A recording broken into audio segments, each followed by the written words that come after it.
ఈరోజు అయితే మేము చాంద్ ప్యాలెస్కి వచ్చామండి. ఇది వచ్చేసి ప్యూర్ వెజిటేరియన్ రెస్టారెంట్.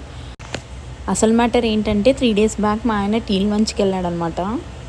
నేను లేకుండా వెళ్ళానని చెప్పేసి మళ్ళీ అదే రెస్టారెంట్ తీసుకొని వచ్చాడు నన్ను. ఇంకా మేము రెస్టారెంట్కి ఎంటర్ అయితేనే మాకు ఒక షాకింగ్ సర్ప్రైజ్ జరిగింది. బాబాజీని చూసి చాలా హ్యాపీగా ఫీల్ అయ్యాము. బాబాజీ గురించి రాధాస్వామి సత్సంగ్ వ్యాస్ తీసుకున్న వాళ్ళందరికీ తెలుసండి. అందులోనూ ఈరోజు కోయిన్సిడెన్సో ఏంటో మాకు తెలియదండి. ఈరోజే మార్నింగ్ మేము కార్ పాస్ అప్లై చేసామన్నమాట. జూన్లో బాబాజీ వస్తున్నాడు న్యూయార్క్కి. సో దానికోసం అప్లై చేసాము. మాకైతే ఓపెన్ చేయంగానే బాబాజీ కనిపిస్తే మంచి బ్లెస్సింగ్గా ఫీల్ అయిపోయాము. ఇంకా ఇక్కడైతే మేము వచ్చేసి బఫే చూస్ చేసుకున్నామండి.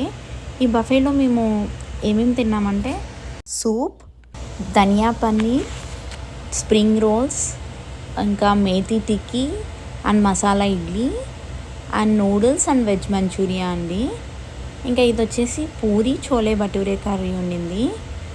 ఇంకా తర్వాత ప్లెయిన్ రైస్, ఇంకా పన్నీర్ మకానీ, ఇది రాజస్థానీ ఆలు అండి, చాలా బాగుండింది. ఇది వచ్చేసి దాల్ మకానీ, ఇంకా ఇది వచ్చేసి మలై కోఫ్తా, సాంబార్, ఇంకా పానీపూరి ఉండిందండి.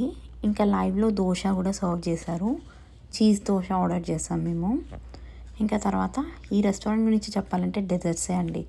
డెజర్ట్స్ కోసమన్నా వెళ్ళొచ్చు. Mango ice cream, gulab jam, ఇంకా రసమలై, ఇంకా పీనట్ చిక్కీ, ఇంకా స్ట్రాబెర్రీ ఫౌంటైన్, ఇంకా cup cake and mango lassi. అన్ని డెజర్ట్స్లోకి మాకైతే gulab jam, rasmalai, mango ice cream బాగా నచ్చిందండి.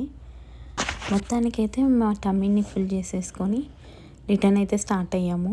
చూసారా ఇప్పుడు ఎవ్వరు లేరు. లాస్ట్ ఎగ్జిట్ అయ్యింది మేమే. ఇంకా వెళ్తూ వెళ్తూ రాధాస్వామికి, గణేశునికి బాయ్ చెప్పేసాము.